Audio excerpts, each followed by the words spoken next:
Қытайдың Харбин қаласында өтетін 9-шы қысқы Азия ойындарына 3 айдан аз уақыт қалды. 7-14 ақпан аралығында өтетін жарысқа Қазақстан спортшылары қызу дайындық жүргізіп, жоғары көрсеткіштерге қол жеткізуді мақсат етіп отыр.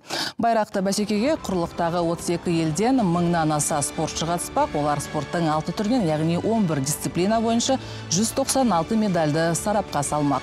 Соның елуіне Қазақстан намысын қорғайтын 139 спортшы таласады. Дүбірлі додада ұлттық құрама биатлон, шаңғы жарысы, конькимен жүгіру және фристайл акробатика бойынша жеңіске жетуден үмітті.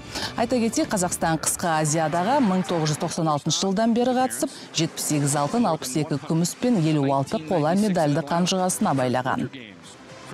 Хоккей спортынан біз осы Азия ойындарында негізі алға қойылған міндеттеме ол алтын медаль. Алматыдағы өткен аптада ғана мәресіне жеткен Азия чемпионатында біздің команда екінші құрамамен бірінші орын алды. Осы жеңісті Харбинде қайталаймыз ба деген бізде жоспар тұр. Шорт-трек бойынша бізде қазақстандық стиль өзі қалыптасқан, әлемде жаңағы үлкен жарыстарда мойындатып жүр. Бұл жарыста да біз жүлделі орынға ие боламыз деп ойлаймыз.